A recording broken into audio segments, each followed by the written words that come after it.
So I will call the special meeting of the Willits City Council to order. This is September 29th at 6:30. And we will, as usual, meet by teleconference because of COVID. And we will start with a pledge to the flag and a roll call. Kathy could lead us. Thank you. I pledge allegiance to the flag of the United States of America and to the republic for which it stands, one nation, under God, indivisible, with liberty and justice for all. Roll call. Councilmember Gonzalez. Present. Connie. Here. Stransky. Yes. Mayor Strong. Here. Thank you. All right. Our first order of business is a presentation of proclamation recognizing the Seroptimist International of Willits Day and celebrating the Seroptimist organization on their 100th anniversary. I don't think I have the proclamation to read. Was it in the packet? Yes. But I can go get it if you want, or if someone has it handy, they could read the proclamation. Does anybody have it? Great. Would you please go ahead, Jerry?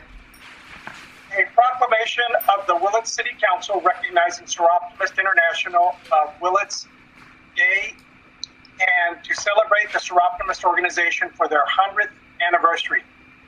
Whereas the Seroptimist organization, founded 100 years ago on October 3rd, 1921, works to economically empower women and girls through access to education.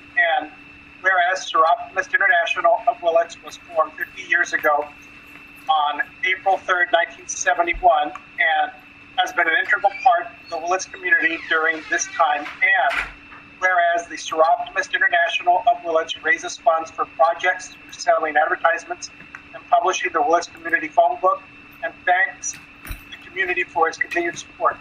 And whereas the Seroptimist International of Willits has endeavored to improve the lives of Willits women and girls for over 50 years by providing college scholarships for high school senior girls as well as continuing college students, dispersing Seroptimist Live or Dream Awards to local women to help them obtain the education and training they need to improve their employment prospects and economic standing, holding Seroptimist Dream It, Be It events, and have good local girls on the path towards achieving their career goals, working with local sex trafficking and domestic violence organizations to provide women the legal and economic resources they need to break free from their former lives.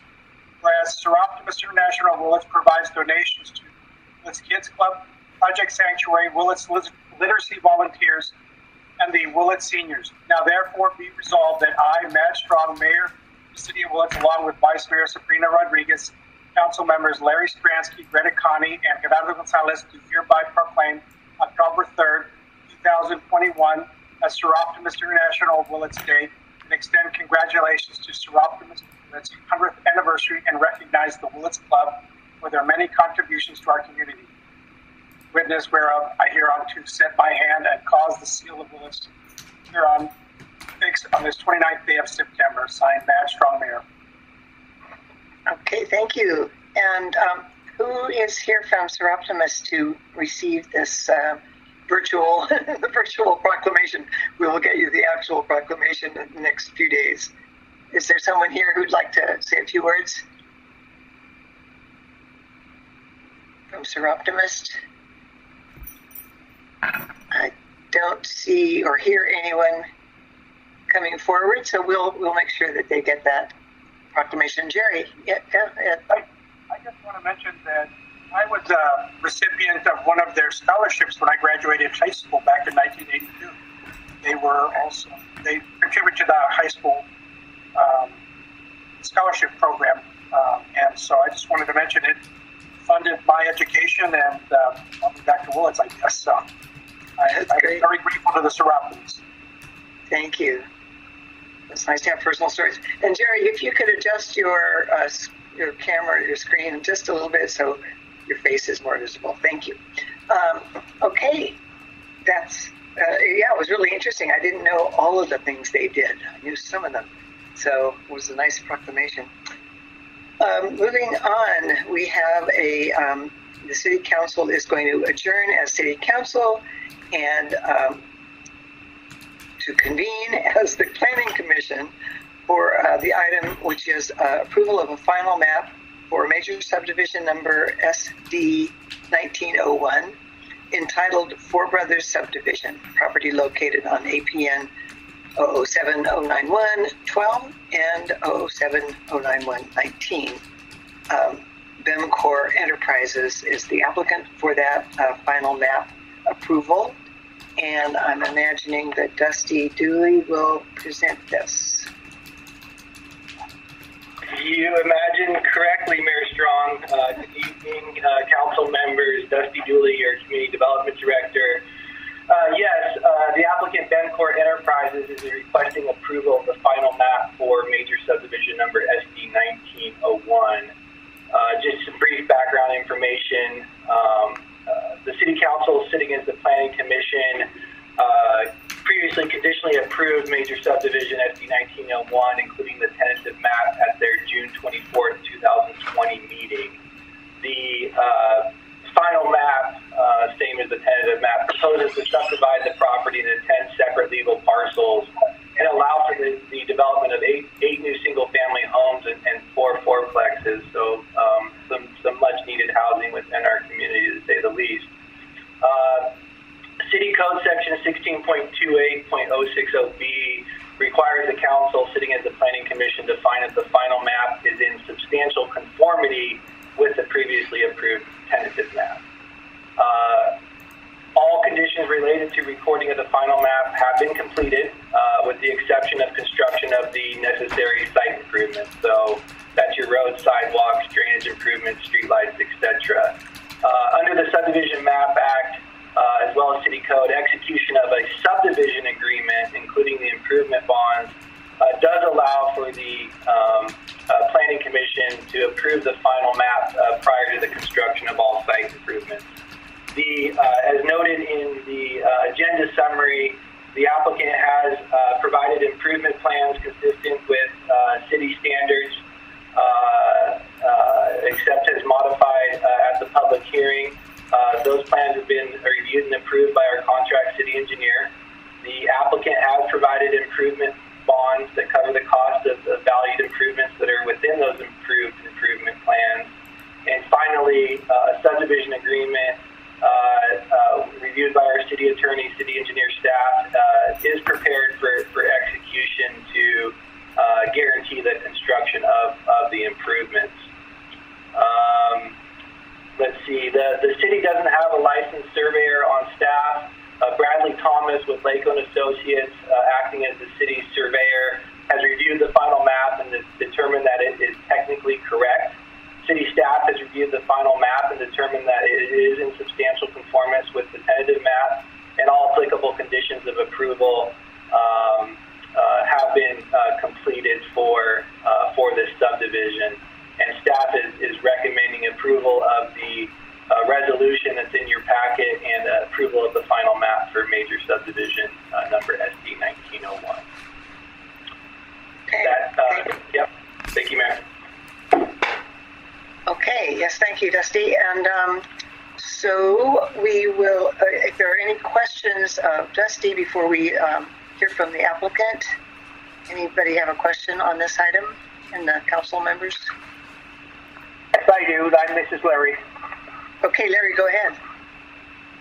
I talked to Dusty yesterday about the drainage, and the drainage is a problem, not that this particular project made it a problem, but the thing about it, when the water runs out of this, it runs to Bechtel Road, and then Bechtel Road runs into Shell Lane, and the water that comes off of this used to, before we had the housing, would run on a vacant lot and be absorbed into the aquifer. And now it's going to run off the roof and whatever, and through the ductwork, run out to Bechtel Road and then to Shell Lane. and there isn't anything at the other end of Shell Lane to absorb all of the water.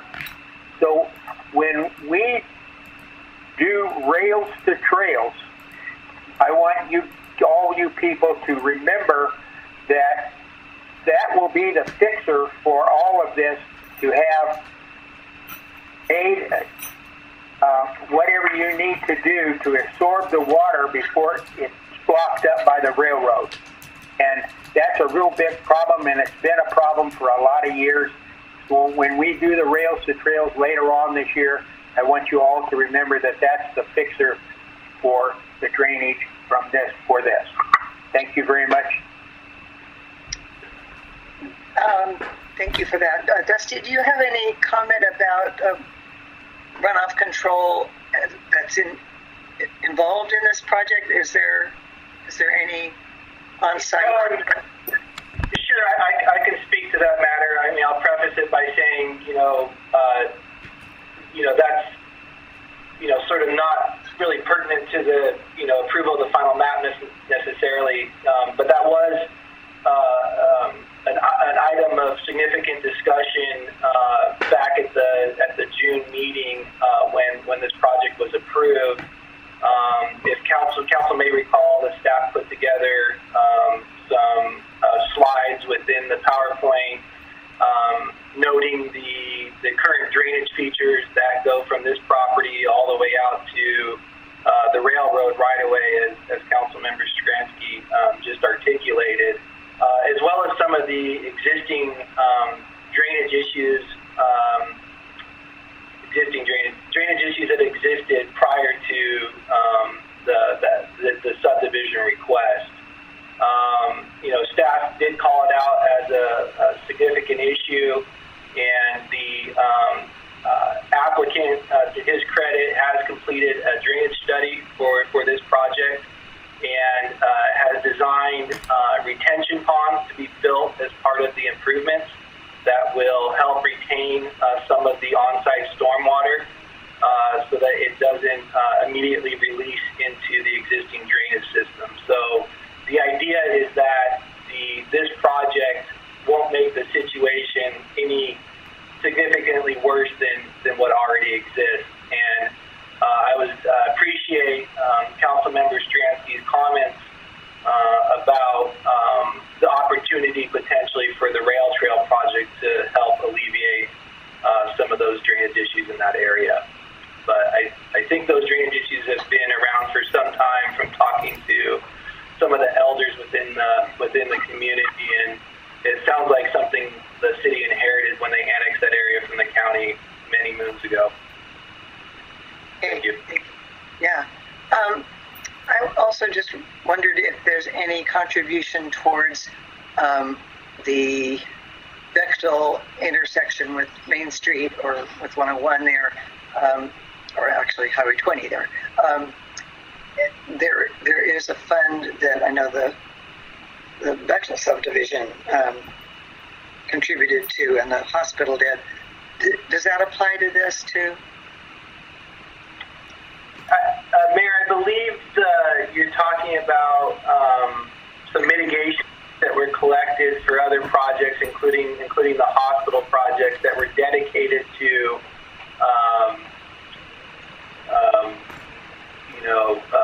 alternative transportation improvements within the area, such as sidewalks. So if you're asking whether or not those funds would be eligible to support drainage improvements in the area, the answer is right. Yeah. No, I was thinking more, long term, if we need to put a signal at the intersection of Bechtel and Highway 20, or someday cut a road over to Railroad Ave. But yes, okay, thank you. Now I think I have better understanding. Yes, it's possible that some of those fees collected could be used to support a traffic study that would look at, the appropriateness of improvements such as, putting in a four-way stop at Bechtel and Shell. Correct. And so this project has contributed to that, or will. Is that right? No, this project was not required to contribute to that, but this applicant, I believe, has contributed to that in the past. So. Okay. All right. Just a random question that I hadn't thought of earlier. I should have. Okay. If there's no more questions, I would like to open it up to the applicant and any other public comments on this approval of a subdivision final map. Does the applicant wish to address us? Hearing none. I guess any other public comment?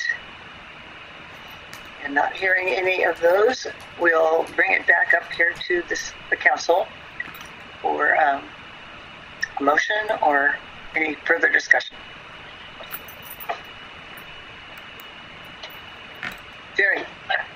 Yeah, I just wanted to thank our Dusty and our planning department for work on this. I know that given their shortage of folks right now, that this presents an issue, and I would like staff's recommendation and that resolution 2021 dash whatever number Kathy gives it.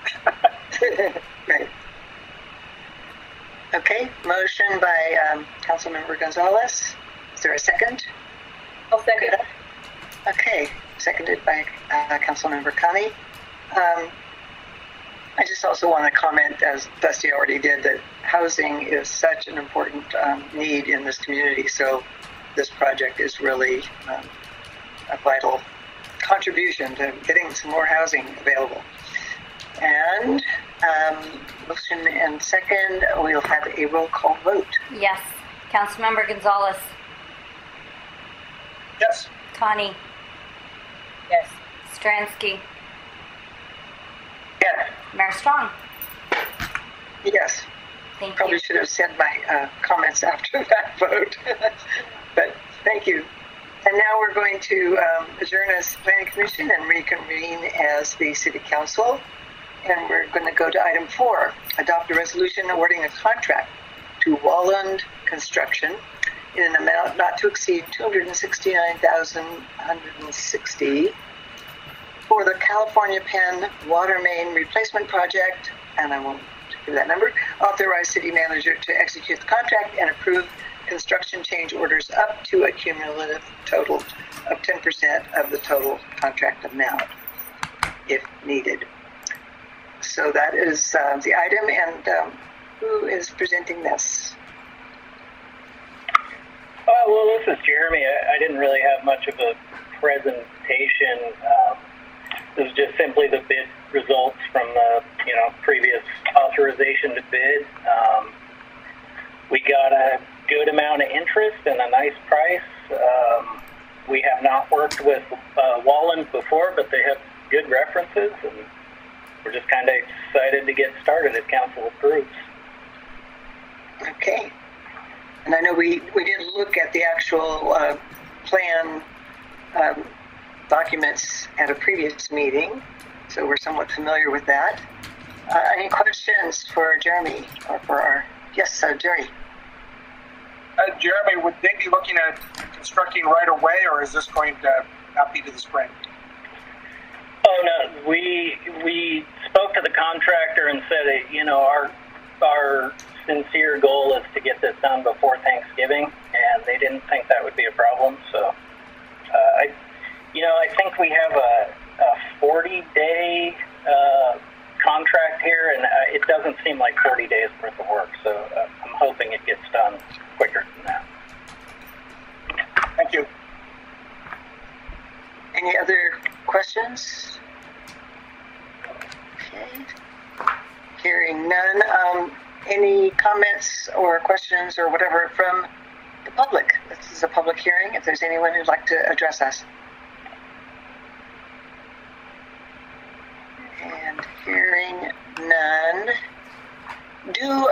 Just to advise the members of the public here, you have to unmute yourself if you want to call out that you are wanting to speak. And sometimes that takes a moment, but we will make sure that you get to speak if you so indicate. Hearing no comments from the public, we will bring it back up to the council for a motion. Jerry. As the price looks pretty good, and it looks like they can do it before Thanksgiving, hopefully, I will move staff recommendation. Thank you. And I second that, says Larry. okay, you beat Greta to it. Okay, thank you. So it moved and seconded. Kathy, would you do the roll call vote? Yes. Councilmember Gonzalez. Yes. Connie. Yes. Stransky. Yes. Mayor Strong. Yes. Okay, Thank you. thank you. Moving to item 5, which is a presentation by City Manager Frank Bender of a work plan based on the adopted 2021 goals. Brian, you're on. Good evening, Mayor and Council. So what you will find in your packet is a work plan that keys off the goals that the council adopted earlier this year through the goal setting process that was facilitated by Bob Rowe. And it probably took a little longer to generate and get it back before you, but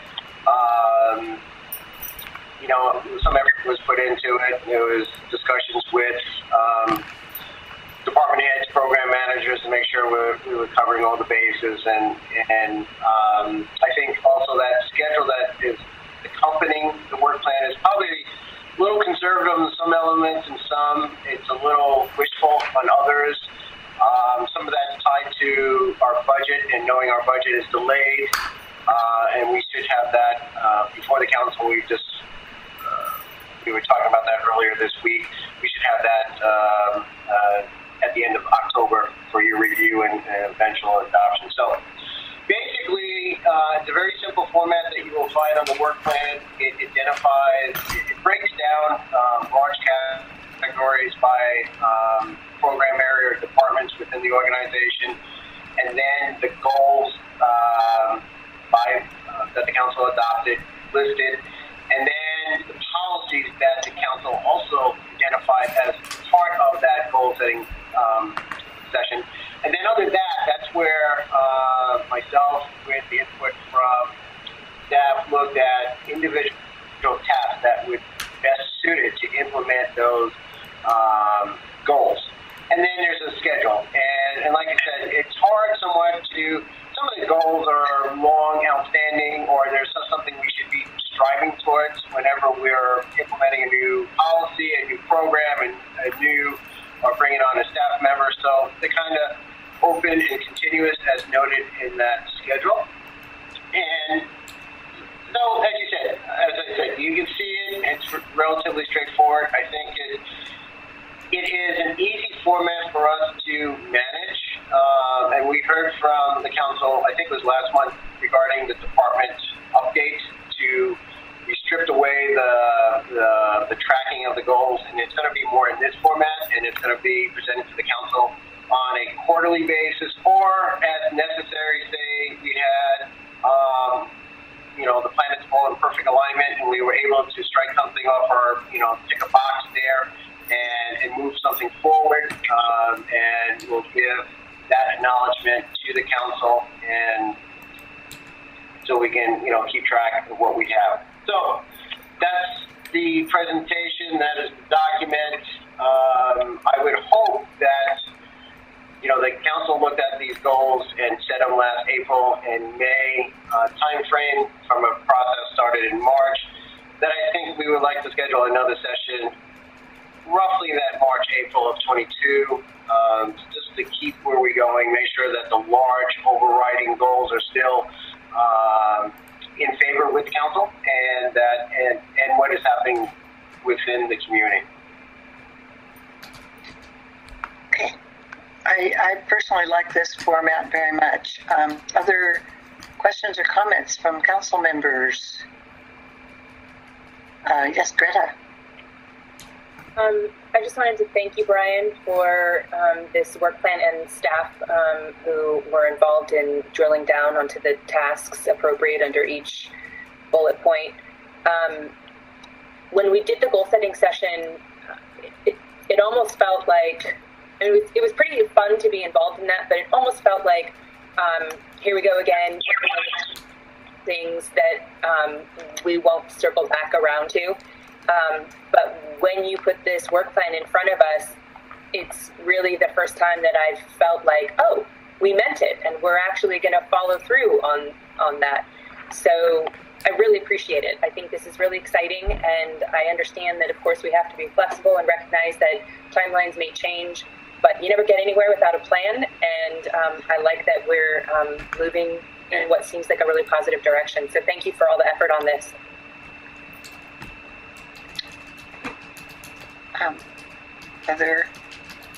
Other comments from council members? This is Larry, and I really liked it. I thought it was excellent, and it's something that we can follow, and I definitely like the time chart at the end. Thank you very much. And Jerry, you had your hand up? I just want to say that between Greta and Larry, you took the words out of my mouth. So, yeah, I did like the chart also. That put it graphically in my head. Yeah. I have one question. I have one question now, and that is for the goal number 1 in community development, talks about the general plan needing to be updated, and then under that there's zoning update, and the zoning update is at least partly going to start in second quarter of 2022, which is only 6 months off, but the general plan is going to take much longer. And so my question, I actually have 2 questions. One is, what are the intermediate steps to get beginning on the general plan? I know there's certain elements of it that we are dealing with that are required, but the whole general plan, and in particular the land use element of the general plan. And then if we don't have that, can we still go ahead with rezonings sort of on an interim basis, or how do those two interact with each other, the timeline for those? Well, I think the mayor wins the prize for tonight. You found the inherent disjointness in this plan. Dusty and I had discussed this several times, and this is one of the things that when came out of the process that was facilitated by Bob, there was a little bit of a gap, and we didn't go back and amend the language, clean up the language. So basically what came out of that process was placed on paper, and we used that as the initial foundation. So if you read through the other items on the community development, there are references to the housing, land use components. That's ultimately going to be tied to how we staff the vacancies in community development right now.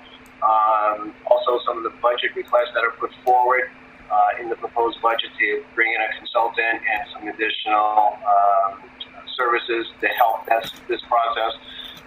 And some of that zoning and land use mapping, we need to update it as well. So there's references to a GIS program that would help us with those tasks as well. So this is one of those areas in this whole scheme where it's definitely a living document, where we're probably going to have to jump a little bit to go from, it's not going to be in sync from A, B, C. We may go to A, E, then to M, and then back to C or something like that, because of the complexities of those tasks, the cost, and the amount of staff input that is necessary to achieve.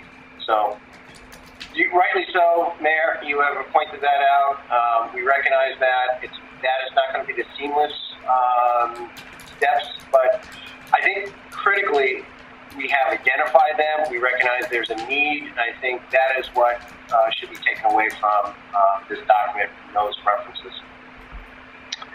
I believe there is a limit on how many rezonings you can do until you've done a land use element and do them all kind of at once. So I guess that's going to be kind of identified on an as-needed basis until we have updated our land use element and have a more comprehensive look at all of the zoning citywide. But I think it's as you know, it's long overdue to do that kind of comprehensive look, and I, for one, will be eager to see that progress as we do the things that we have to do in the meanwhile. So I'm assuming that that's kind of what you're envisioning here, some one by one as needed rezonings when things come up, and then meanwhile looking at the big picture. Yes, and it does pain me with my background that this community is moving ahead with some outdated planning documents and land use guidance. And Dusty and I think we huddle every other day and commiserate over the age of these documents and the tools that this community has. And we need to get to it. And this is one of those incidences where in California, local land use techniques and tools can be overly complicated. And that's where the pricing and the work that needs to be put into it really strains smaller organization like ours. Okay. So and I just want to go ahead. Yes. Well, I was just going to say it doesn't list it per se here, but when we do capital improvement budgeting, I'm hoping that we will begin setting aside money for the general plan update more comprehensively into the future. Yes. So, just as the closing comments on this agenda item, I found it really helpful, and that's one of the things I probably put a little more time and effort because it helped me to ground what I need to do here and put tasks out in front of me so I can work towards. I'm typically project focused, and I felt I was maybe floating a little bit, and I think this is really going to help, and it will help determine where we need to put resources, staff, time, and then budgeting. So saying that, I think we're off to a good start. Once again, I appreciate the effort that the council put in during the initial effort of this, and you'll definitely see this coming back before you with updates. Great. Okay, so we're going to move to the next item on the agenda, which is a discussion regarding Mendo Recycles, which is also known as the Mendocino Solid Waste Management Authority request for a one-time funding. And since I am our representative to the Mendocino Solid Waste Management Authority, I guess I will at least initially present this. I've currently been the chair of MSWA for about, I think it's been at least 2 years. So I'm pretty familiar with the challenges that we've been facing there. As you probably all recall, MSWA is a joint powers agreement that includes the cities of Ukiah, Fort Bragg, and Willits, and the county of Mendocino, so that it can provide services to the whole county that are not generally provided by the haulers that are contracted for each jurisdiction separately. So that in the case of Willits, for example, we contract with Solid Waste of Willits to do our garbage collections. But there's all sorts of things that the solid waste haulers don't cover. That includes things like chemicals, paints, tires, batteries, propane tanks, pharmaceuticals, liquid fuels, fluorescent tubes, aerosols, freon, and other stuff. And the agency has also done illegal dump cleanups around the county. So these are all services that the garbage haulers don't provide, and that make sense to provide as a public service countywide, and that's why the joint powers were formed.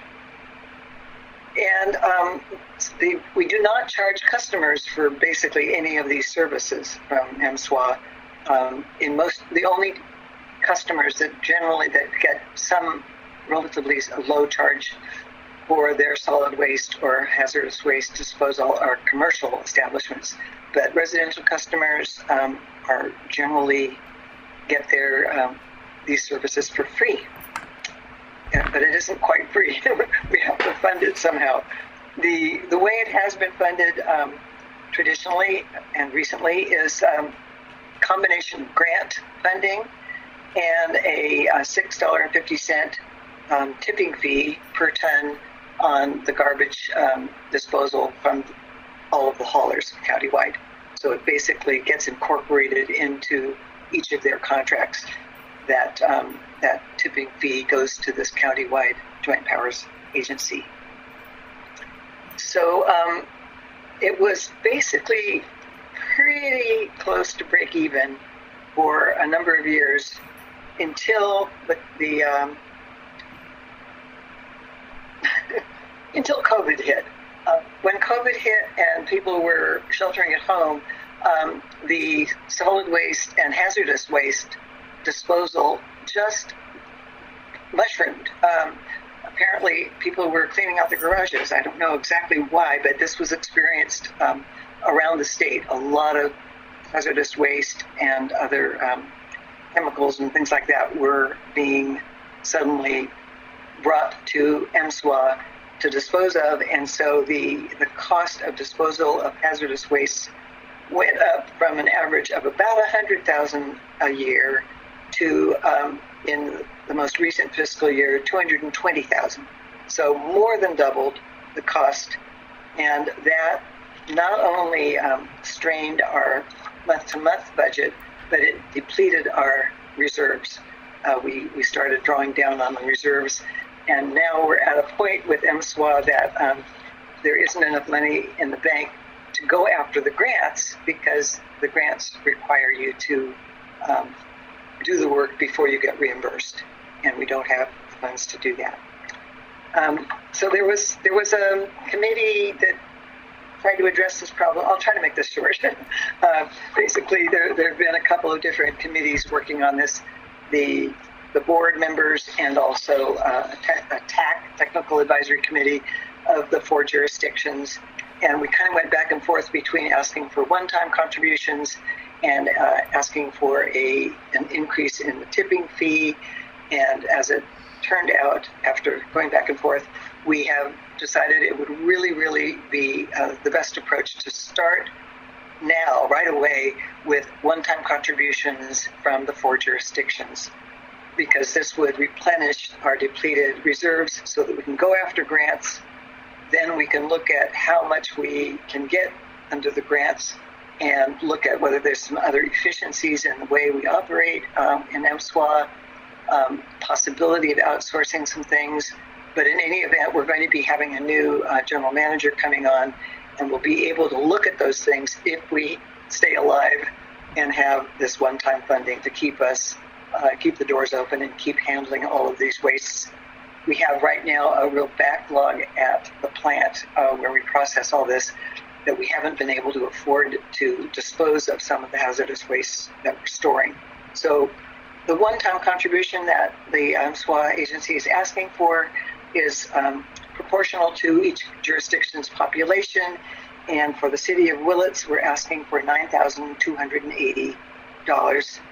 When you add that to the county and the cities of Ukiah and Fort Bragg, the total would be $160,000, and that would enable us to go after grants, to get rid of some of our backlogged hazardous waste storage, and keep our doors open while we bring a new general manager in to look at the longer-term picture. Fort Bragg just took this up on Monday evening, and they unanimously approved their share of this one-time contribution. And so I'm hoping that Willits will do so tonight. Greta. Madge, you mentioned that with this money, Mendo Recycle would go after grants to help fix their operations, I guess. Is there discussion about paying the cities and the county back for these one-time funds? The way, and this came up, by the way, at Fort Bragg, too, unless we simultaneously increase the tipping fee now, we wouldn't have any way to pay it back, at least for probably 2 years, because we would basically need this amount of money to be able to go after grants and to get rid of the backlog that we now have of hazardous waste that's stored on site. So we feel that this is an appropriate contribution from the 4 jurisdictions that all share this joint powers to keep, to put us back in operating mode, but it's not enough to develop a surplus with which we could pay you back. My personal thing is, since I'm on the board of MSWA, we're going to look really closely at this, and by the middle of this next year, 2022, if it doesn't look like we can significantly increase the grants that we get, and I kind of don't think we're going to massively increase the grants. We might improve a little bit over past years, but we have been relying on grants already. But unless some surprising new sources of grant funds came through, I'm wondering if we might want to go after like a $1 tipping fee increase, but we would do that after we've looked at all of the options, the grants, operating efficiencies, and make sure that if we do propose that, it would be by middle of next year, so that it could be incorporated in the following year. So we're really requesting. I've got to say, I'm a little disturbed to hear you referring to us when you are us. I can't tell right now who you are. Are you the mayor of the city of Willits, or are you MSWA? Okay, I'm sorry. In the context of this presentation, sure. To clarify, in the context of this particular agenda item, I'm still chairing this meeting, but I'm presenting on behalf of MSWA. So when I said we in this context, I'm probably referring to MSWA, the Solid Waste Management Authority. And so, yeah. And to make that, to make a short answer, we are really requesting that this be a one-time contribution to make up for this 120,000 or more hazardous waste surge that we got under the COVID pandemic period, which we are hoping will also be abating as we go on. If it doesn't abate, we will definitely be still needing probably a tipping fee increase. So. Does that answer your question, Greta? Yes, I would really like to hear from the public. I think people are already complaining about tipping fees, and I just would like to know what people think about the city bailing out Mendo Recycle. All right, any other questions from council members before we open it up to public comment? I want to hold off. Okay. All right, any comments from the public? Anybody here would like to comment on this?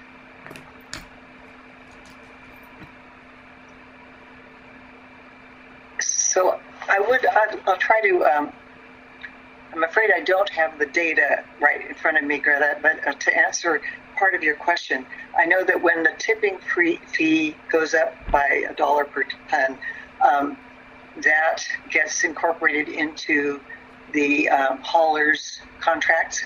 So in our case, Solid Waste of Willits would be looking at that, and that would get spread to all of the customers of SWAL. And I remember when we did this a few years ago, there was a tipping fee increase. It amounted to just pennies per customer. I don't have that data in front of me, but it was a very, very small impact on each customer of SWAL to incorporate tipping fee. That's not the major, their major costs are obviously all the collection and all the processing of all the other waste, but I could look into that if you need to have that information.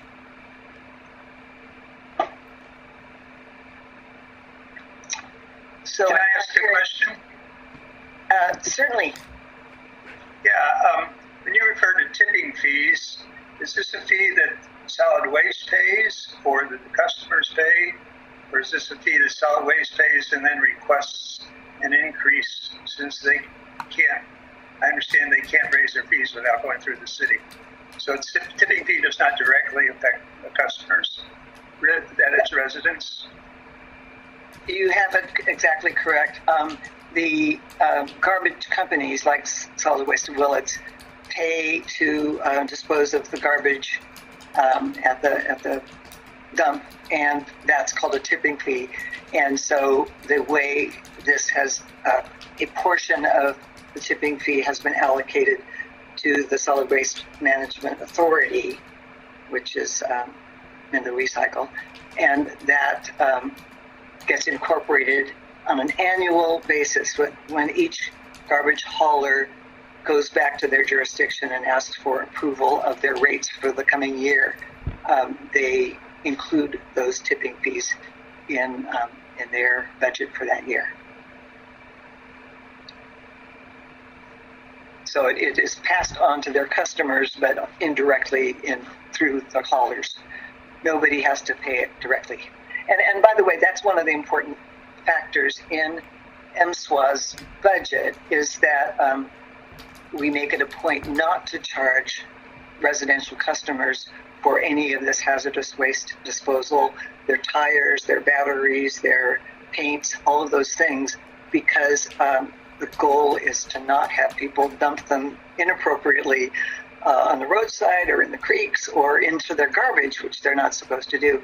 And MSWA actually collects hazardous waste from each of the haulers, like SWOW and CNS and Waste Management, because they can't process those in their facilities.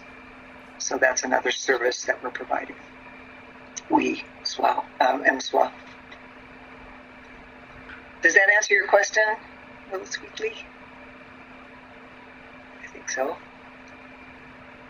Any other comments? Yes, it answered. Thank you. Okay, thank you.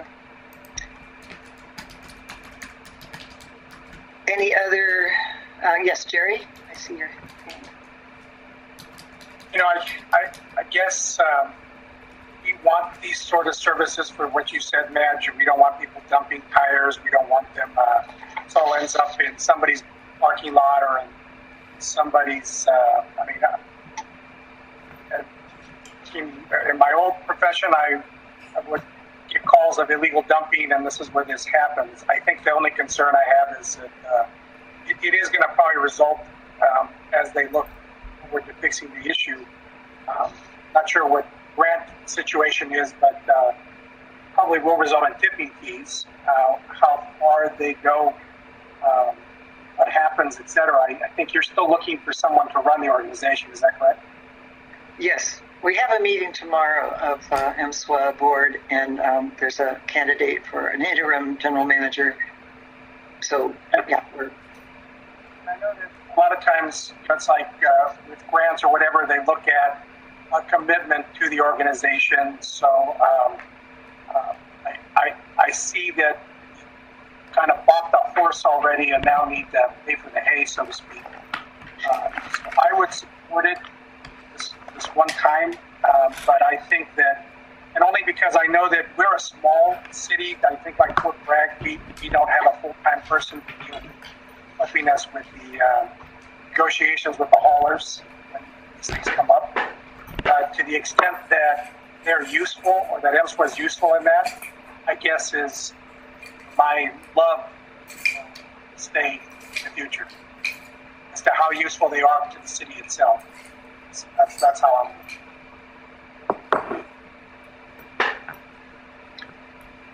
Any other? If I may, Council, there was the mayor made a reference to the technical advisory committee, and I participated in 1 or 2 discussions, probably not enough, but one of the things we need to do is I think it was kind of touched upon this during this discussion, is that the organization or the agency is hurting a little bit. They're going through a change in leadership. They've been working beyond their capacity with COVID-related activities, picking up items and dealing with that. I think in time, get a new administrator over there. That joint powers agreement definitely needs to be updated, revised, because the other jurisdictions are a little concerned about the implementation of the services identified in that. And so I think this is an opportunity.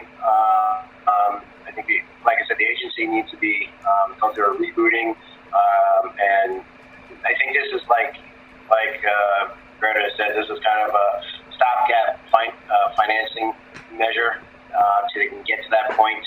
I think we all can agree that they provide a valuable service that none of us can really accommodate. Because if we try to implement this, it's going to far exceed what the contribution. So I just want to relay that and address some of the fears or concerns that the council just expressed.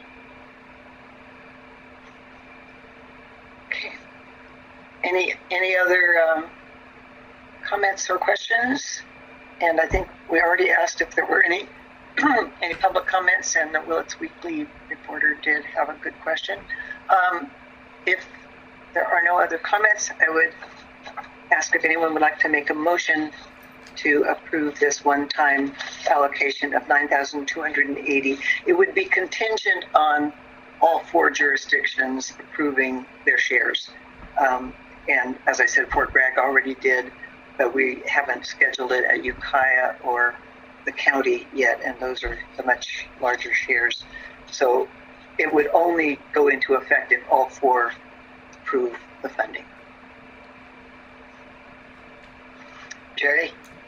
I would like to move $1,280. A point of order for Brian, since we haven't approved our budget yet, is this, you put it out and then it just gets budgeted in? Is that how that would?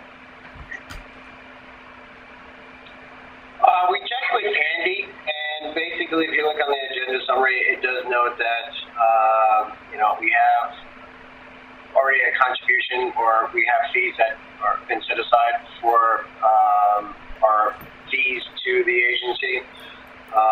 Yes, they will be brought into the proposed budget. My motion stands. Is there a second? I'll second it so that we can go ahead and have a vote on this allocation of $9,280 to MSWA. So, Kathy, would you like to do the roll call? Yes, roll call. Councilmember Gonzalez? Yes. Connie? Yes. Stransky? Yes. Mayor Strong? Yes. Thank you. Yes, thank you, everybody. That was a relief to me personally, having spent many, many hours on MSWA board and the crisis that we've been going through. It's a relief to be making some forward motion. Now we're moving to item 7, which is a discussion regarding the proposed park well policies. So I believe, Brian, are you going to lead us, or do you have... Who's I believe we got Scott Herman and Rod Wilburn will be leading the council through the memo item. Okay. Yeah. Good evening, Mayor and Council. This is Scott Herman, Public Works Director. So these proposed park well policies actually were derived from the September 1st public forum that the city held in discussing the city's water program. Council directed staff to introduce some options, and these are below. What I would like to do is go through the options that are proposed, and then all 5 of them, and then we can open it up for comment and questions, if that works for you guys. Sounds good. Go ahead. All right, so option 1 would be to cease the use of the park well for bulk water, non-potable water sales completely. Option 2 would be able to restrict hours of use while seasonal sports programs are in session. Option 3, set a limit on loads per day/week per water truck. Option 4, which I believe there will be an exhibit Kathy's going to put up. It's there. And that kind of shows the idea of what we're associating it with establishing a defined temporary permanent delineation with movable K-rail, jersey barriers to separate the trucks from the main parking associated with the ball fields. And option 5 here is reconfigure the existing parking lot. I believe you guys have this in your packet. There are some pros and cons to each option. At this point, I'd like just to throw it out there if you guys have comments and questions and direction. Okay. I'm going to get back into my screen here. One thing that was not mentioned in the options was an increase in the rate. Not that that really solves any problem, but at least one of my constituents was asking about that. She felt that we were kind of doing an awfully cheap water sources, given how valuable water is these days. But that doesn't necessarily solve any of the other issues. So I just wanted to put that out there. Why don't we start with, I guess, questions from the council members, and then we'll open the public hearing. Jerry Gonzalez. It doesn't look like any of these are mutually exclusive other than just stopping water altogether. And how hard is it to program, Scott, the filling station? Let's say we went with option 2. Option 2. So I've reached out to our programmer who designed the system for us, and he said it wouldn't be that much to reprogram it. It costs about $3,000 for him to come up. He's from Palo Alto, but he said it wouldn't take much to alter the system to be able to do that. Thank you. I'm sorry that Sabrina Rodriguez isn't here tonight because she had a lot of comments about this at our public forum that we had recently, and I know she would want to weigh in on this. Well, I recognize that, and Sabrina mentioned that. I'm just wondering if you want to continue this, because yes, she did have thoughts and concerns, and she's has impacts or the usage out there with her management of the soccer leagues. Just throwing it out there as once again, option 6 or 7 on the list. I guess a related question is that August and September are probably the peak periods of time for the use of this non-potable water. And are we kind of at this point when we've had a couple of nice rains, and maybe there'll be more, we hope, coming up in October and November, is this sort of something we can kick down the road and not implement until next season, when it's likely to definitely be an issue again? But not that I'm saying we should postpone it a long time, because we need to think about it in advance. But if we don't take action tonight, is the usage kind of tapering off anyway? Yes, it is. Actually, it's slowed down. As you can tell, the truck traffic is slowing down through town. And I don't think, was this, correct me if I'm wrong, Brian, but I don't think, this was just a discussion on the options. I don't think it was a motion to adopt anything at this point. Well, it's kind of one would lead to another. If the council came out very clearly, and I think Jerry's right. This could be like a laundry list. A la carte menu. We could pick something from one and add to another. If the council gives us clear guidance, and you want to see something implemented, or tell us you like an option, we'll probably have to refine it a little bit. If it's not relatively straight and simple as getting the programmer up here and reconfiguring the system. It's at the pleasure of the council. We heard your comments from September 1. You asked to bring back some items, and that's what we have done. Greta, go ahead. Can I ask if anyone on the council seriously believes that option 1 is a reasonable course to take?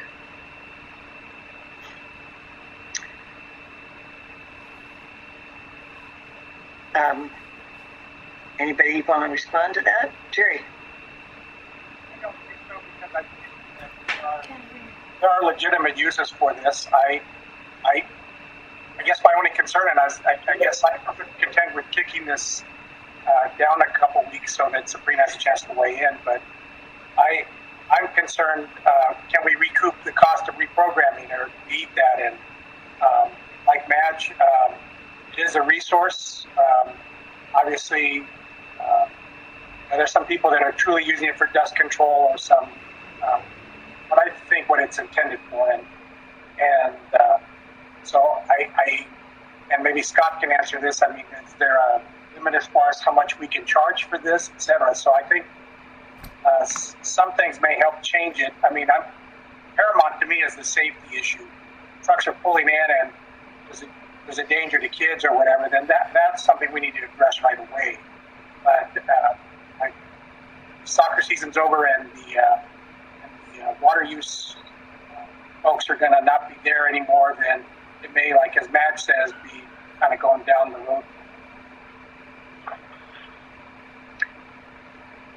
Larry, did you want to comment? Yes, I think that it's correct.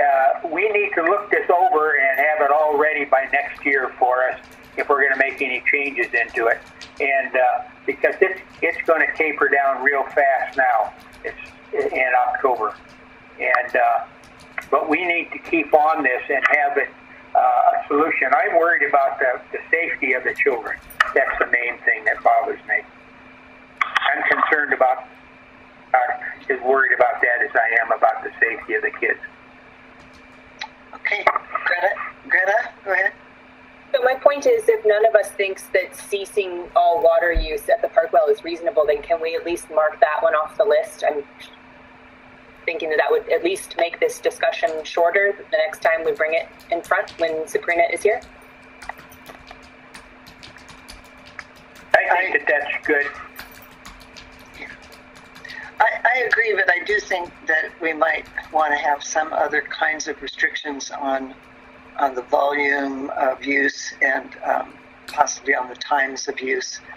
And I guess it's just not feasible to have some kind of restriction on how the water is used or where it goes, because we can't really police that effectively.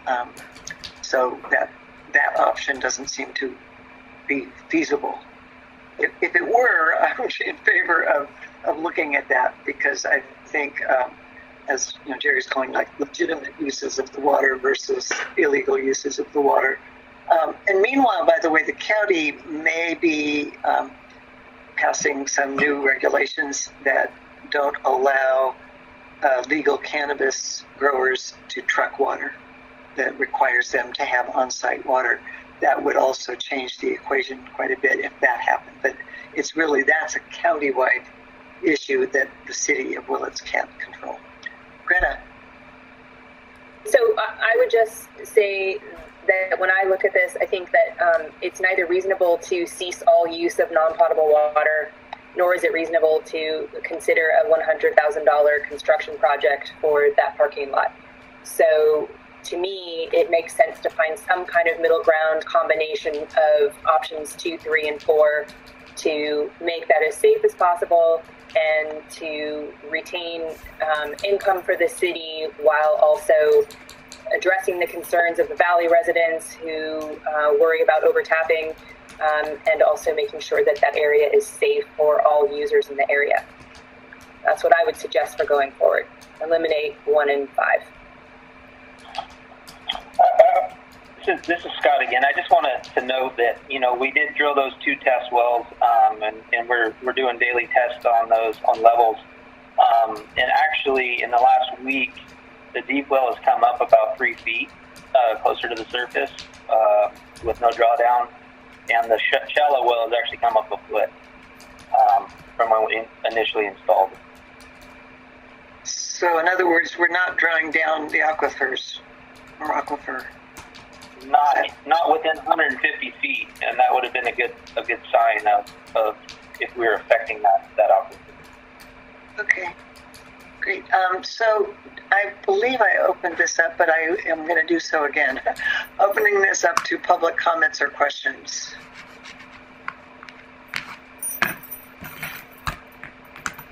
Anybody want to comment about this? We did get quite a few comments on September 1st when we met, but we're taking those into account. Okay, so I kind of like Greta's zeroing in on those other options. Although, if it didn't cost $100,000, I think reconfiguring that area with some K-rail kind of things would be, I'm not sure if that was under option 5. Well, anyway, oh yeah, okay, temporary barriers. Okay, so option 4 includes that. Yeah, okay, good. So is that enough guidance for now? And I think we're going to want to revisit this well before next year's start of the season of selling water. So actually, Mayor, I think it was excellent amount of guidance. I think the other options of limiting the volume, I mean, we can implement that relatively straightforward. And if you give us if that's the acknowledgement, the direction you want to go, we'll do that. Option 4, or some version of option 4, gives us time to refine that. I mean, basically, Scott and I walked the site. We looked at some options, just did some quick measurements. We had to look at the turn truck or vehicle turning movements and clear sight lines and whatnot. Put a little bit more thought into it, but right now it's at a conceptual stage, and we do believe it's going to work. But devil's in the details. Yeah. Sorry, this is Rod. Over. Yes, and then Greta. Oh, sorry. Go ahead, Rod. First. I just wanted to clarify on the reconfiguring the parking lot. The $100,000 price tag is repaving, is paving the parking lot to eliminate the mud issues, and it's actually putting striping, putting in handicap parking, putting in delineating a pathway for people to get to the, striping a pathway to the bathroom, providing additional safety measures.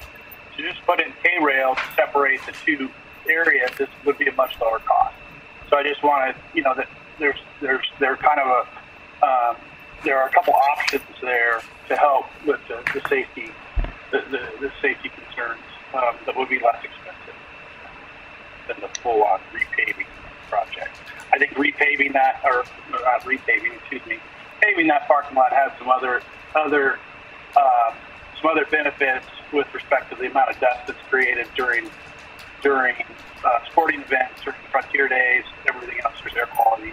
There's an air quality component that is considered as well. Okay.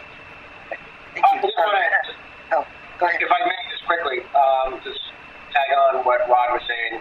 Yes.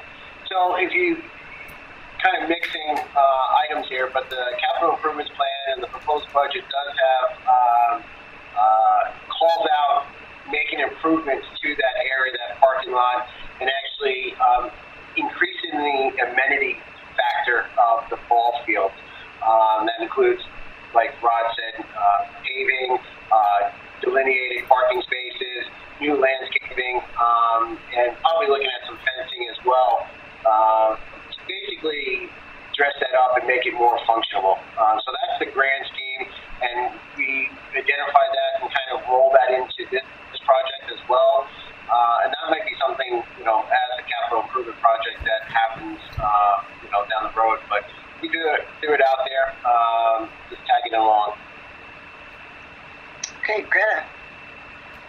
I just wanted to make a quick comment too about the idea of setting a limit, either on daily or weekly loads. One of the concerns that I've heard from people is that the water haulers are literally hauling butt on the roads around here, and I'd hate to see us limit hours so that those water haulers think, oh, I'm not going to be able to come back and get any water tomorrow. So instead of making 3 trips today, I'm going to make 6 trips today. And then they're going even faster on our roads trying to make deliveries. So I want to make sure that whatever limits we place on the fill up, we're not creating a worse situation than what we have. Good point. The unintended consequences sometimes. Yeah. All right. So I believe Brian was indicating,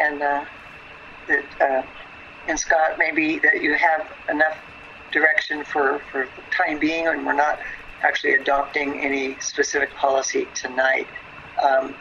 If we're looking at improving that parking area for other reasons and getting a lot of other benefits out of it, that brings option 5 back into the picture, but it wouldn't be exclusively to address this issue. So meanwhile, if there's any things that can happen that improves the safety of the park users, that seems to be the highest priority right now. So please address that as much as we can. All right. I believe that we have discussed that. Department monthly reports were included in the packet, and as usual, that was extremely appreciated and helpful to hear all of the things going on in our different departments. People are busy. Any questions or comments from council members? Greta, go ahead. I have several questions about the department reports this month. I don't know, should I ask all of them, all of the departments, or should I ask one department and see if any other council members have questions of that department? How would you like me to proceed, Mayor? Why don't we do it department by department? Okay. So my first question is for Dusty in the Community Development Department. Dusty, I'm wondering if there is any data available to the public about the EV stations usage in the Wood Street parking lot. It's great that they're going to be upgraded, but I do get questions from people. How often are they getting used? Is the city making any money? A little bit of update on the usage would be great. Yeah, thank you, Councilmember Connie.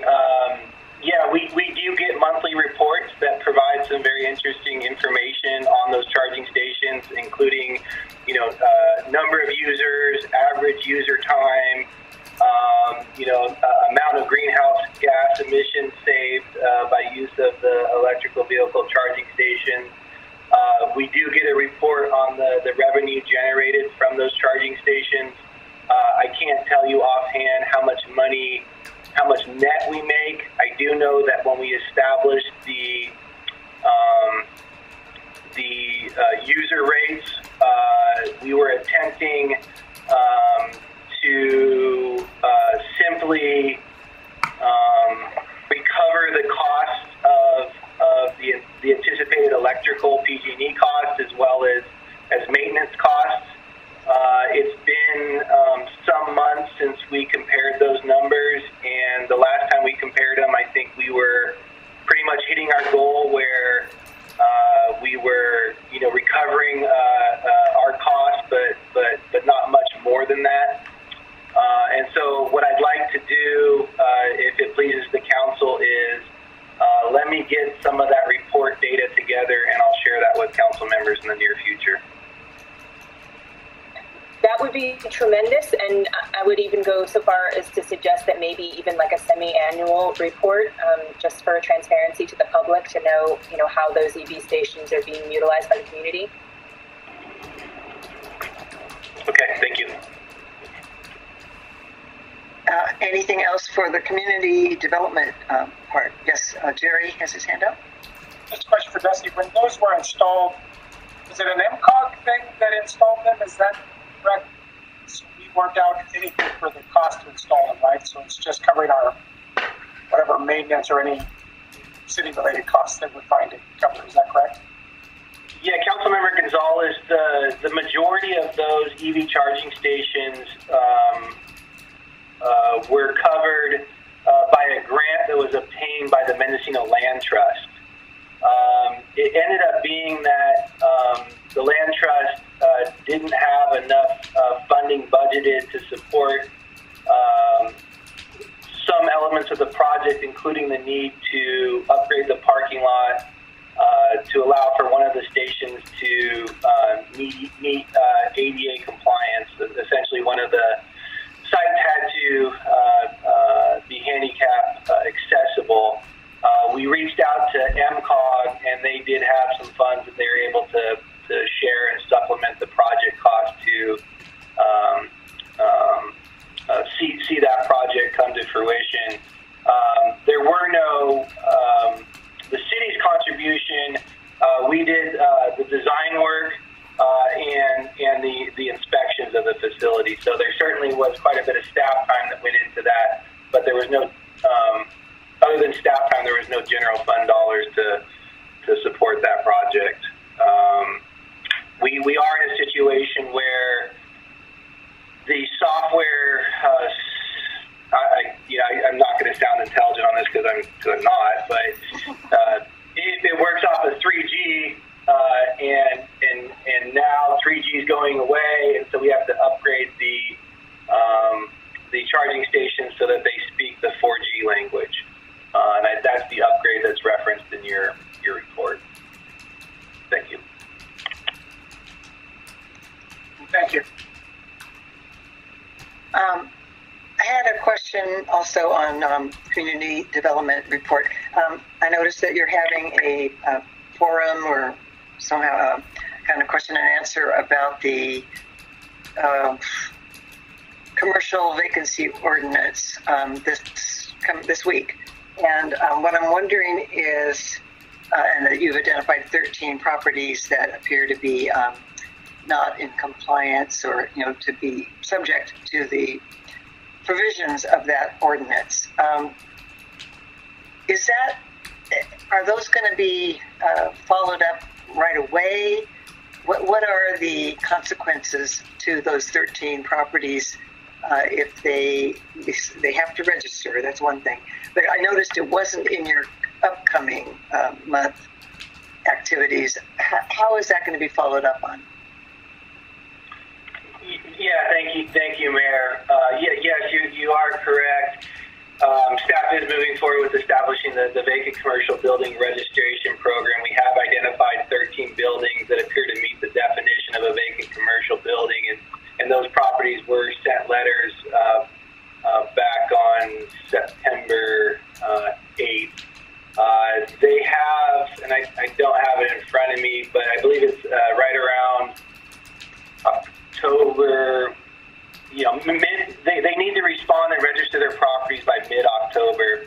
If they fail to do that, then we will initiate code enforcement actions. Or they can prove that their building's not vacant and doesn't mean the debt. Okay, so if they're vacant, but they are doing everything that they humanly can to make it available to rent, keeping it in good repair and all of that, they still qualify to be under the provisions of the ordinance. Is that correct? Oops, what happened? Dusty, we seem to have lost your audio.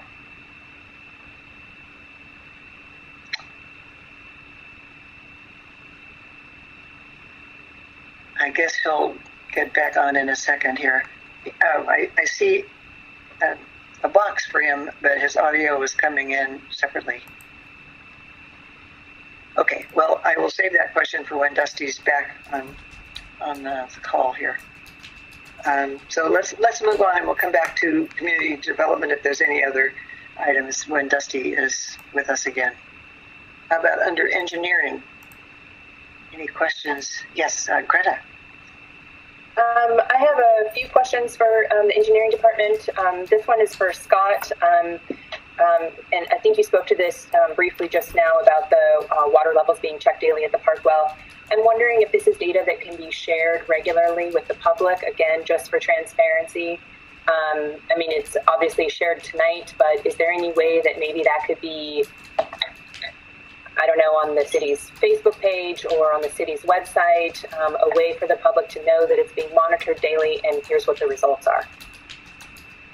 Absolutely, yes. So we're working on getting a online setup for both of those wells to be real time, like we have out at the Elias well and the Long 20 test well. That's moving forward. So yeah, once we receive the link, we can share that. Absolutely. Awesome. Thank you so much. My second question is about the California Pen project. I'm wondering if there is any kind of a contact info sheet that will be given to all the residents in that area, similar to what happened on Main Street when we had the Main Street sidewalk project. I know as a property owner on Main Street, it was so great just to have that handy cheat sheet. If I had any questions or concerns during the duration of the project, I knew who to call. That would be so helpful to the residents there. Yeah, the contractor passes out a flyer with everybody's contact information to all the residents. We ask for that on every project we do, and it's in the specs for that. So. Awesome. Thank you, Jeremy. My final question is about the pavement management plan. I was really excited to see that update imminently arriving. You indicated in the notes there that a first draft is scheduled in a meeting for the end of September, but here we are, end of September. So is that something that will happen next month? I just got an email today. It's a full MCOG meeting, so every member of MCOG has to agree on a time. It's looking like the end of October now is when everybody's going to be able to get together. And it's a really, it's a technical meeting. I mean, we're going over our different scenarios and budget scenarios and PCIs that we're trying to meet for each city. So, yeah, now it's end of October is the last email that I got. They're just trying to coordinate it with,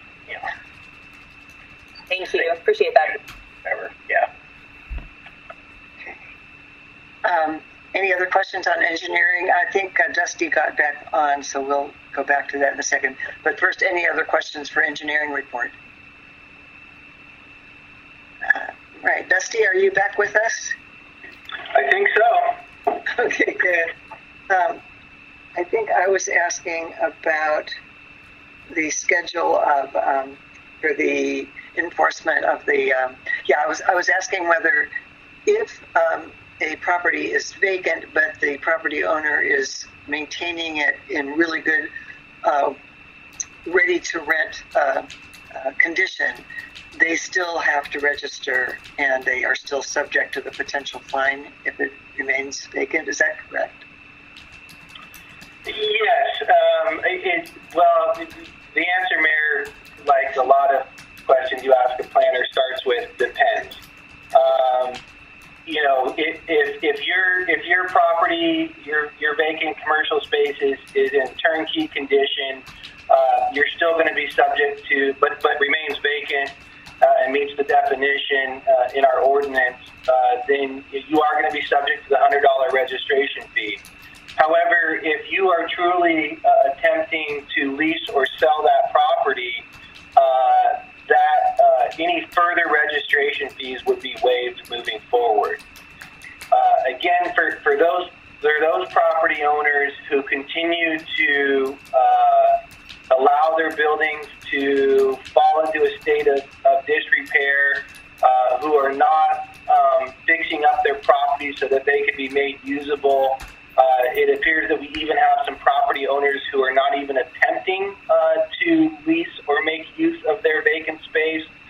Those owners are going to be subject to registration fees that get exponentially higher over the years.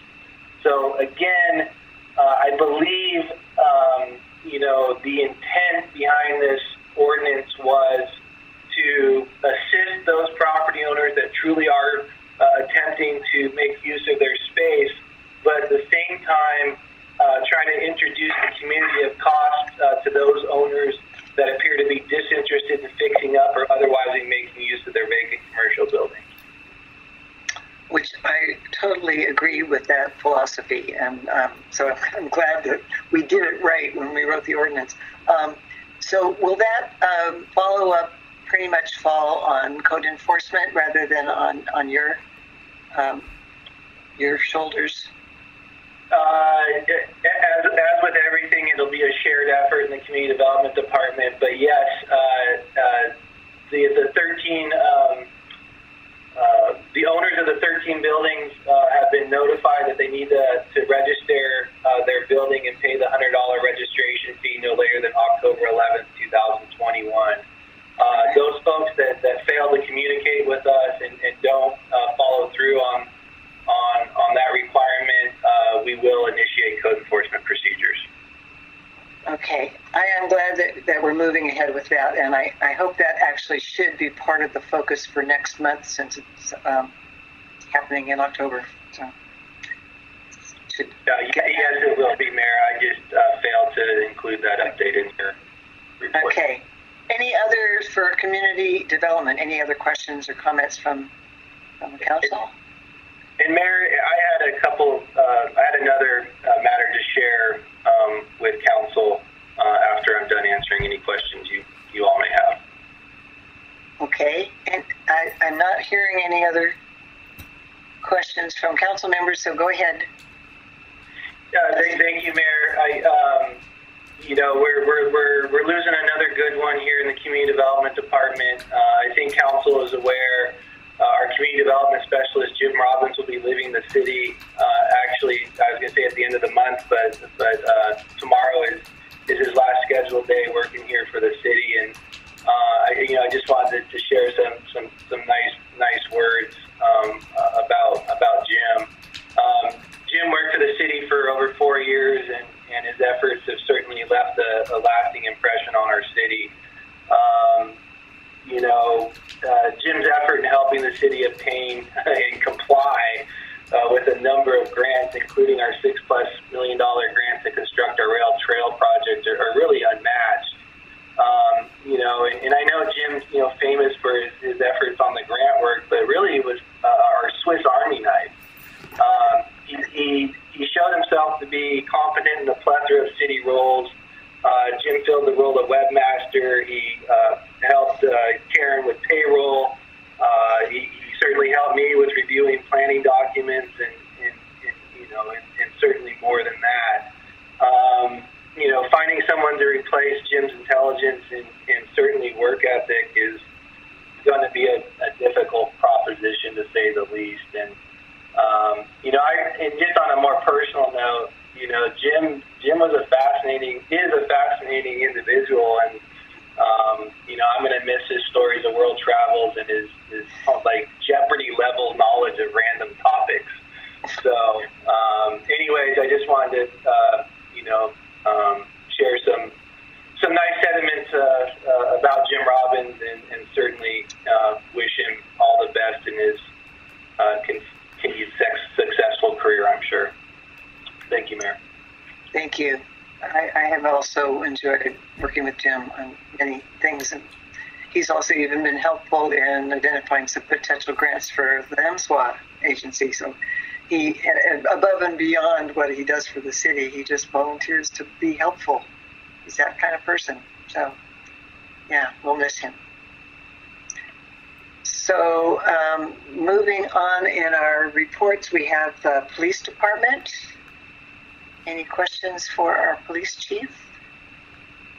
Or anything that, would you like to add anything to this, chief?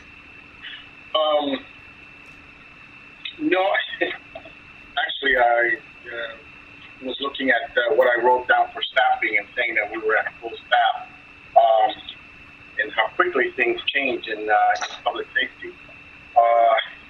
We anticipate we have lost our or separated from our probationary sergeant. We have another officer that will be resigning effective October 8th. And we have another officer that will also has informed me that he is going to be looking around. He and his family, they're having a baby within the next few weeks. And then they will be, because of circumstances, will be moving out of Willits and into the Governmental area with family to help out with the baby and stuff. So we will have to relocate to another agency, and he'll be actively looking for that. So that will be another officer that we're down. We are down 2 dispatchers. One of our dispatchers tendered her resignation to seek other career opportunities, totally different from public safety. And then our other dispatcher is still recuperating from a very serious bout with COVID. And it'll still be a little bit before he comes back. We're hopefully talking months before he comes back, but we're glad that he's on the mend and looking, the outlook looking better than it had been. So we're doing some recruiting. We do have one dispatcher candidate in background. I anticipate that background being done by the end of this week, and then we'll assess and then try and fast track the rest of the background process as quickly as we can. We're reaching out to regional police academies and seeing what they've got coming up as far as graduation, unsponsored recruits, those kinds of things. We're maintaining with the staff level that we have right now. It's not critical. It is serious, and obviously we'll be continuing to take steps in the direction that trend the other way to get us back up to full staffing. Yeah. Any questions or comments to our Chief Zaraga? Yes, Greta. Good evening, Chief. Thank you for being here. I just wanted to express my deep concern about the COVID situation over at Willits PD. Obviously, on a personal level, very concerned about the dispatchers and officer who have been battling it, especially the gentleman who's going to be out for months. I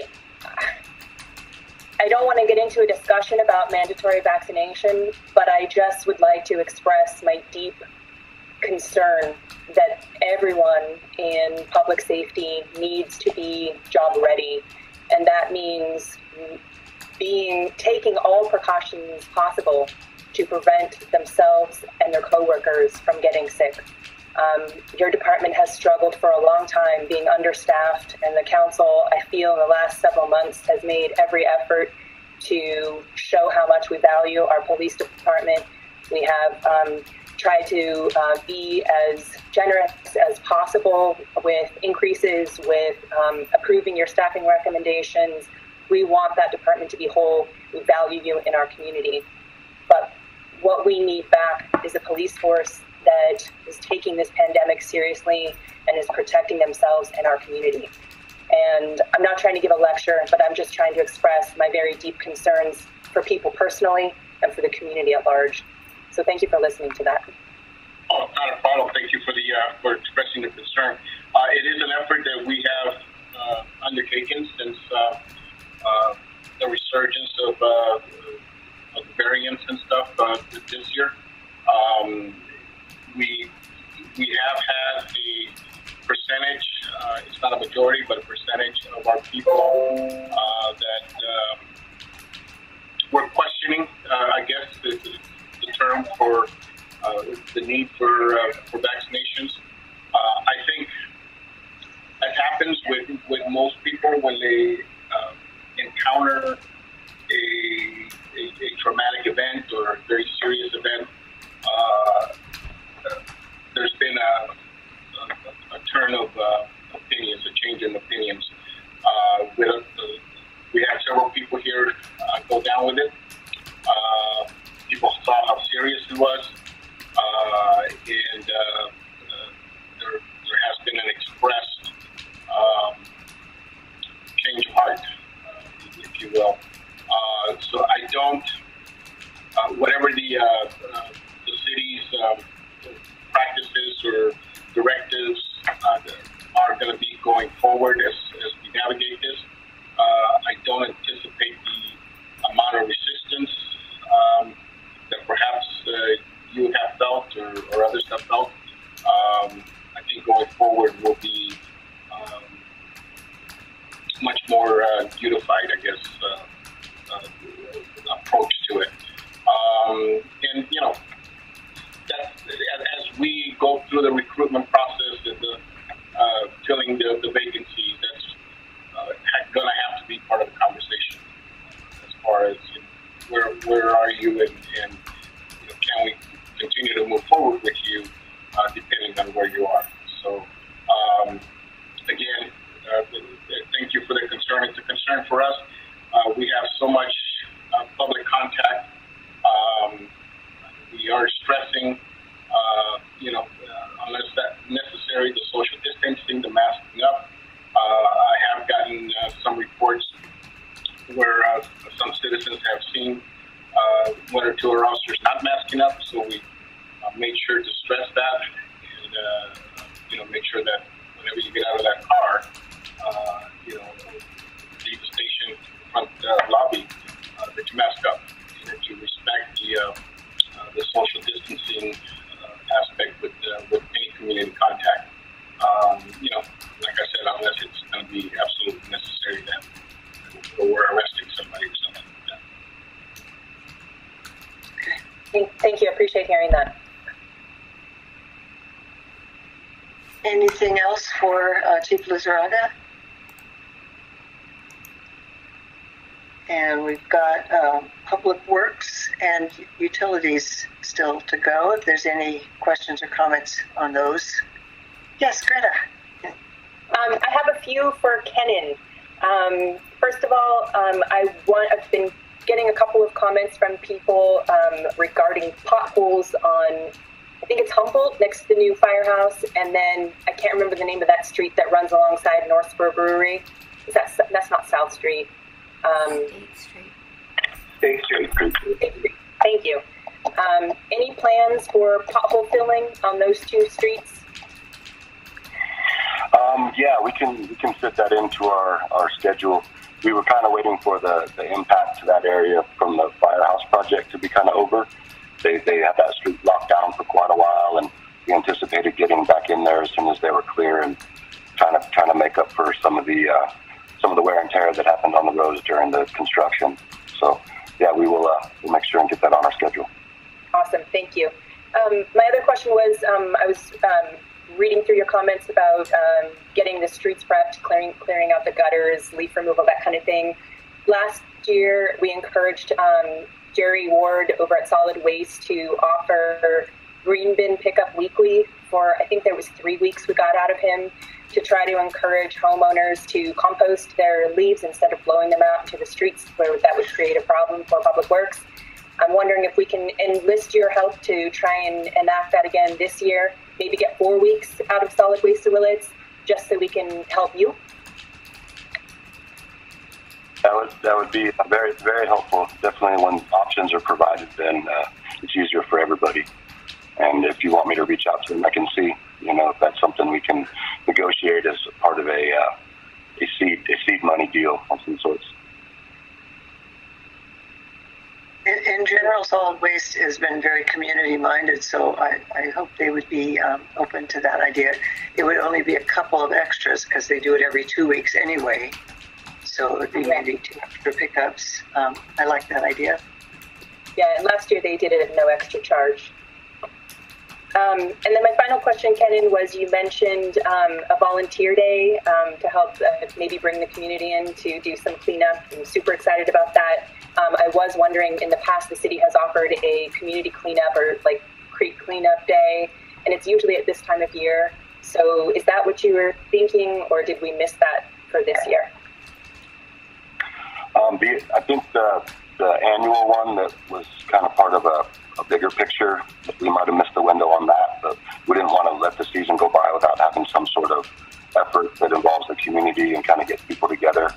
And the former city manager, who's now with Rotary, has kind of been reaching out to us to see if that's something that the Rotary can help out with. So we're trying to partner with them and just pin down a date, before we're out of bad weather, before we're into the bad weather. It's definitely ideal to get down in the creeks before there's water and things start to flow out. So we're looking at a date probably mid-October. I've been working with the community development department and some other people who are interested in participating. So we can keep you advised as far as when we lock down a date, and it'll be kind of similar to what we've done in the past, just trying to get everybody together on one agreed upon Saturday and just get down there and put boots on the ground and get some of that garbage out from underneath the bridges and the waterways where we have the opportunity. Excellent. Keep me posted because I'll definitely pitch in. Yeah, we know you're good at rallying people together, so we'll be reaching out to you and we'll get a little more time to schedule it. That's good ideas. Thank you. Excuse me. This is Andrea. I just wanted to mention about State Street that it is on the dig out list. So when the dig out project happens in October, that street will get a lot of work done on it. Excellent. Okay, that was for Public Works. Was there anything else for Public Works? And if not, anything for utilities? I think Greta is about to raise her hand. I appreciate it. This is great, Greta. You're doing a lot of fine-tooth combing here. I like it. I have a question for utilities if no one else has any other questions for Kenan. Go ahead. I just was hoping that Scott could give us, and if you don't have this at the moment, that's fine, just a comparison on reservoir capacity, where we are today versus last year at this time. You mentioned 60% about now. Are we in good stead? Is that about where we were? Just a little compare-contrast. Yeah, actually I did look. We're about 120 acre-feet more than we were last year. Or, I'm sorry, in 2013. That was our drought year. So at this time in 2013 into 14, we were 120 acre-feet more this year than we were last year. And we ended up around 40% last year at the end of the season. So when you say last year, do you mean during the drought, the 2013? No, just last season. Last season. Yeah. I think both. We're looking, go ahead. We're looking okay. Yeah, Morris is about 4 feet down from the board. Centennial is about 242 acre-feet, and basically from the first the meeting on the first, Morris has not changed. So what we've been sending from Centennial to Morris hasn't been meeting demand. I think both Sabrina and I, at our September 1st workshop on this, were wondering if it's not too much trouble. We certainly don't want you to go to a lot of extra staff time, but I would love to have a kind of a graph that showed, say, the last 4 or 5 years of how the reservoirs, the capacity, and how we ended up, sort of a month-to-month little where we stood in previous years and then in this year. But I don't want you to spend a whole lot of time on that. But we used to have a graph that came out every meeting or every month on the water users, on how much gallons and how much money was coming in. So it's not something you have to have immediately, but I think it's really nice to see graphically where the reservoir capacity is, and how that goes down over the months from the end of the rainy season until the next rain, and kind of anticipate that the seasons are getting harder to predict, and it's just useful to have a baseline of how has it been in previous years. So at some point in the not too distant future, a graphic like that would be helpful. Absolutely, yeah. I do remember that when I was at the water plant as an operator. We did have that graph. I think when Adrian was here, I can look back and see if we still have that in the file, and we can implement it. Yeah, I don't think it included the capacity, the reservoir capacity, but it did have a nice little graph about how much water was used month to month, and comparing it to previous years. So, yeah, when you get around to it, when there's downtime, that would be great. It'd be a good winter project. Right. Okay, I think that is. Oh yes, Jerry, and I never opened this up to the public, so I just want to. Yeah, Jerry, go ahead. Question: water meters that were changed out, were they smart meters that we replaced them with, or were they just fewer meters to replace ones that were leaking? And I had the same question that asked about the. She already asked about the reservoir, so I appreciate that. Then I had another. Oh, and on the Tesla battery backup, how long will that power the wastewater treatment plant? How long if there was a power failure? It's not that last question. It's going to cycle. I think 4 to 5 hours daily to offset the power usage. So it's not intended for a power outage. Oh, okay, just backup generator is for that. Yeah, it's an offsetting battery backup system.